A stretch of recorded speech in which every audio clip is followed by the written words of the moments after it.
नमस्कार दोस्तों। तो सबसे पहले तो एक बात कहना चाहूंगा, अगर आपने अभी तक चैनल को सब्सक्राइब नहीं किया है तो सब्सक्राइब कर लीजिए, बेल आइकन दबा लीजिए और वीडियो को लाइक करना ना भूलें अगर पसंद आए तो आज हम बात करने वाले हैं इंडिया के लेजेंडरी ओपनर्स की। जब से टी20 क्रिकेट की शुरुआत हुई है, हर एक खिलाड़ी टीम के लिए महत्वपूर्ण हो गया, चाहे वो गेंदबाज हो, बल्लेबाज हो, कोई भी बल्लेबाज हो, ओपनर, मिडल ऑर्डर या फिर फिनिशर।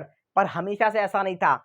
अगर हम प्राचीन काल की बात करें, जब भारत में क्रिकेट की शुरुआत हो रही थी, करीब आज से 90 या 100 साल पहले, उस समय क्रिकेट जो थी वो ओपनर्स के लिए बहुत ही खतरनाक होती थी, क्योंकि एक तो उनके पास उस समय हेलमेट नहीं होते थे जो कि आज होते हैं, और दूसरी चीज, जो फास्ट बॉलर होते थे वो जो गेंद होती है लेदर की, उसे किसी भी तरफ स्विंग करा सकते थे, अच्छा बाउंस मिलता था उन्हें स्टार्टिंग में। ओपनर्स का काम उस समय खाली होता था कि आइए आप बॉल को पुराना कीजिए, और जो बीच में मिडल ऑर्डर में बैटिंग करने आए या निचले क्रम में, उनके लिए गेम आसान हो जाए। ओपनर सिर्फ ये काम करते थे। और वहीं पे एक बल्लेबाज थे, विजय मर्चेंट, जो इंडिया के लेजेंडरी ओपनर हैं। भले उन्होंने 10 ही टेस्ट खेले हुए इंडिया के लिए, इसके पीछे उनकी किस्मत को भी दोष दिया जा सकता है, क्योंकि जब से उन्होंने क्रिकेट स्टार्ट किया, इंटरनेशनल क्रिकेट खेला, बीच में आ गया second world war. Second world war जब हुआ तो वहां पर क्रिकेट, इंटरनेशनल क्रिकेट जो थी वो पूरे 10 साल नहीं हुई।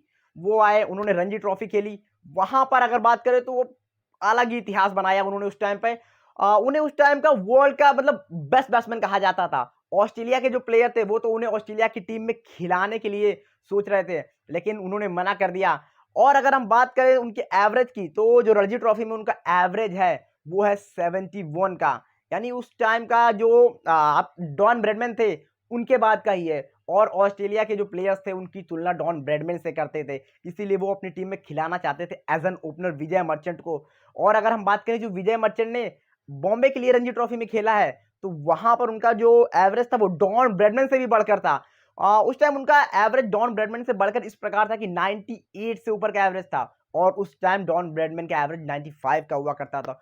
तो इससे आप अंदाजा लगा सकते हैं कि कितने महान खिलाड़ी थे विजय मर्चेंट। और अगर इसके बाद बात करें तो जो 32 का, यानी इंडिया का पहला टेस्ट मैच था, इंटरनेशनल टेस्ट मैच इंग्लैंड के अगेंस्ट, वहां पर वो खेल सकते थे। लेकिन एक तो जो आंदोलन हमारा चल रहा था इंग्लैंड यानी अंग्रेजों के अगेंस्ट, तो वहां पर जो हिंदू जिमखाना की टीम थी उन्होंने उसके विरोध में वो दौरा छोड़ दिया, जो और ये हिंदू जिमखाना के लिए खेलते थे तो ये नहीं खेल पाए उनके लिए। इसके बाद भी अगर और भी एक तथ्य बताता हूं मैं आपको, ये जो 10 टेस्ट मैचेस खेले हैं विजय मर्चेंट ने, ये सारे खेले इन्होंने इंग्लैंड के अगेंस्ट। जी हाँ, वेस्ट इंडीज के अगेंस्ट एक बार खेलने का चांस बना था, वहां नहीं खेल पाए। ऑस्ट्रेलिया इन्हें जाना था मेरे ख्याल से 1934-35 में, बट वहां भी थोड़ा इंजरी कंसर्न हो गया तो वहां नहीं जा पाए। उसके बाद जो दोबारा जब इंग्लैंड ये जाते हैं, पहला टूर करते हैं 42-43 का, वहां पर ठीक ठाक पारियां रहती है इनकी।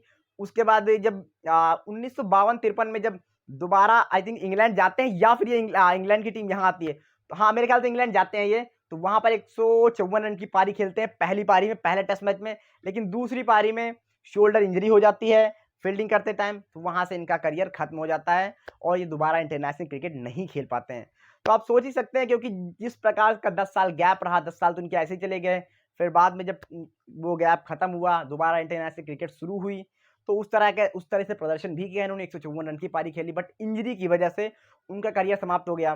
तो ये थी सिर्फ विजय मर्चेंट की कहानी। इसके साथ ही और भी कहानी आपके लिए लाएंगे इंडिया के सारे लेजेंडरी ओपनर्स की, चाहे वो इसके बाद विजय हजारे एक और विजय हों, और दूसरे जो एक और जिनका उदयमान होने वाला था इसके बाद, वो थे सैयद मुश्ताक अली, जिनके नाम पर ट्रॉफी भी होती है आज, विजय हजारे के नाम पर भी ट्रॉफी होती है। फिर इसके बाद वीरेंद्र सहवाग, बहुत से ओपनर्स लाएंगे आपके लिए। पर आप बताइए कैसा लग रहा है आपको वीडियो और ये इन्फॉर्मेशन, क्या आपको पता था इससे पहले कि विजय मर्चेंट इंडिया के इतने लेजेंडरी ओपनर थे या फिर नहीं? अगर पता थी तो बताइए, नहीं पता थी तो बताइए। और वीडियो पसंद आया तो प्लीज़ चैनल को सब्सक्राइब कीजिए, लाइक कीजिए, कमेंट कीजिए। नमस्कार।